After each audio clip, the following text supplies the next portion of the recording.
का जो gas cylinder आता उपलब्ध नाही, जे आता हात असे पकडले मागे नाही होत. जे काही घरगुती गॅस आहेत तेच आम्ही उपलब्ध करून देऊ शकतो, कमर्शियल गॅस उपलब्ध करून देत नाही असा त्याचा अर्थ आहे. हे गॅसचा तुटवडा आहे हे त्यांनी मान्यच केलेलं आहे. मग सरकार तुम्ही म्हणताय की दावा करताय की गॅस सिलेंडर गॅस कुठेही कमी नाही, सरकारच गॅसवर आली.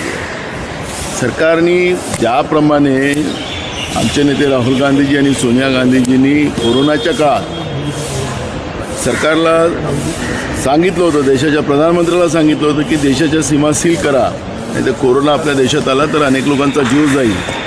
ते नरेंद्र मोदीच्या हेकडाईमुळे त्या काळात कोरोनाची त्यावेळेस व्यवस्था केली गेली नाही. त्या बॉर्डरला आपण थांबवलं असतं तर आपल्या देशामध्ये असंख्य निर्दोष लोकांचा जीव गेला नसता.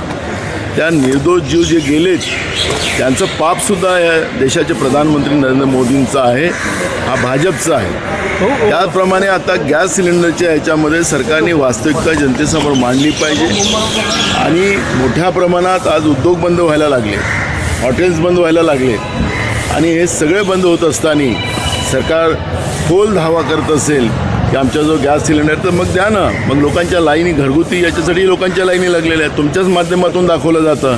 आणि म्हणून मुख्यमंत्र्यांनी ज्या पद्धतीनं महाराष्ट्राच्या जनतेला खोटं बोलून ज्या पद्धतीनं आमच्याकडे कुठलाही तुटवडा नाही असं सांगून जनतेची दिशाभूल करण्याचं काम देवेंद्र फडणवीस करतात हे मी म्हणेन. मुख्यमंत्री म्हणतात की विरोधकांनी जे वातावरण निर्मिती केलं, नॅरेटिव्ह पसरवलं म्हणून लोकांमध्ये भ्रम निर्माण हे झालं आणि ते पॅनिक झाले आणि लोक बाहेर पडले. राज्यातले उद्योग का बंद झाले, हॉटेल्स का बंद झाले, त्याचं उत्तर मुख्यमंत्र्यांनी द्यावं. आज मी विधानसभेत विचारणार आहे त्यांना, तुम्ही वास्तविकता मांडा ना, काय असेल अडचण ते सांगा ना, लोकांना त्या पद्धतीचं आश्वासित करा ना. खोटं बोलून, जसं कोरोनामध्ये तुम्ही खोटं बोलला